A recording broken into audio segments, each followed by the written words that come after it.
The documentary started out, I like a lot of people, I was interested in artificial intelligence, just kind of poking around, trying to figure out how it was going to impact my life and my work. It seems to be one of the more, honestly, the most important technological innovation of my lifetime. And so, in talking to friends, as I started to get more interested in it, a lot of people were telling me that, they had heard something about it or read something about it, but weren't spending a lot of time on using ChatGPT or Google's first AI chatbot Bard. And I said, well, this seems like an excellent opportunity to make a film to show people sort of what is the power of this new technology and what might be some of the dangers of it. The documentary started really just as chats that I was having with Google's first large language model, which was called Bard. Hi there. I am Bard, an AI chatbot. And, I have a background in investigative reporting, but I also have a background. I worked for a comedy show too at one point in my career. And so a lot of it was trying to figure out what AI is and what AI says about itself, but by asking it kind of sometimes funny questions.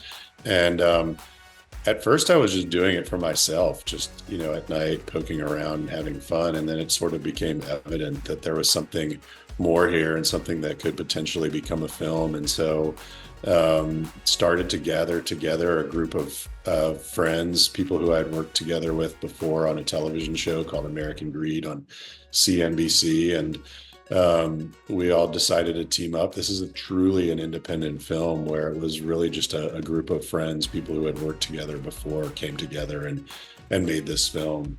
And then once it was done, we were very fortunate to team up with the actor Matthew Modine, who's now our executive producer and also very interested in the topic of artificial intelligence and has been instrumental in helping us spread the word about the film and help be a great part of our team.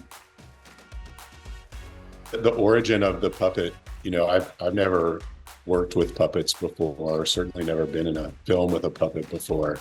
The reason that there's a puppet in the film is that one of the first questions that I asked Bard was, if you were going to be in this film with me, how would you want to appear? And it said it wanted to be a blue furry creature with expressive eyes and the voice of a British woman. And so I said that could be fun. So let's turn it into that. And, my girlfriend, my partner is an artist and a costume that makes a lot of amazing costumes in New Orleans. And so I asked her if she could help me put together the puppet and kind of told her what it had said, and she just ran with it. And it arrived in a box at my house. And when I opened it, I was like, this is perfect. This could not be any better, because it really captures sort of the spirit of what Bard was going for, which was friendly and nice and approachable, which is kind of how AI systems, I think, are designed and trained to present themselves to us.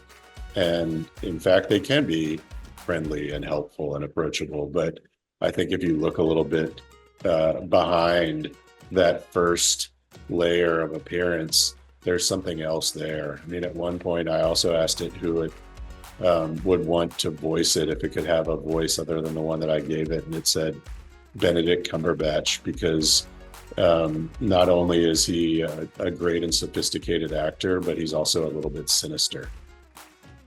So I think that was pretty telling.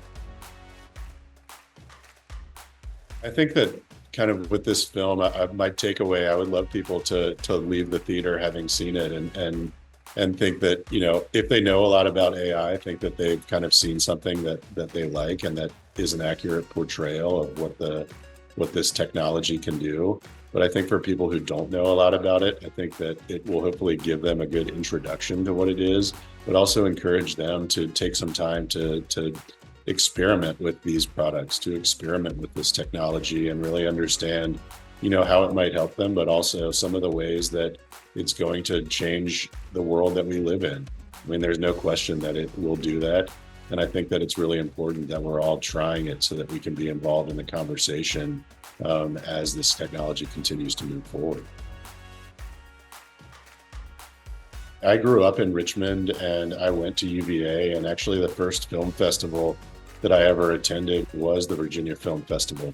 So it's really an honor to be selected to show my film there. There's some really wonderful films that are being screened, and it really, I've been fortunate to show this film at some other festivals, but this one really has a lot of meaning for me to be near where I grew up and near where I started to really love film and love the process of writing, which was the University of Virginia. So yeah, I'm really, really happy and really proud to be there this weekend.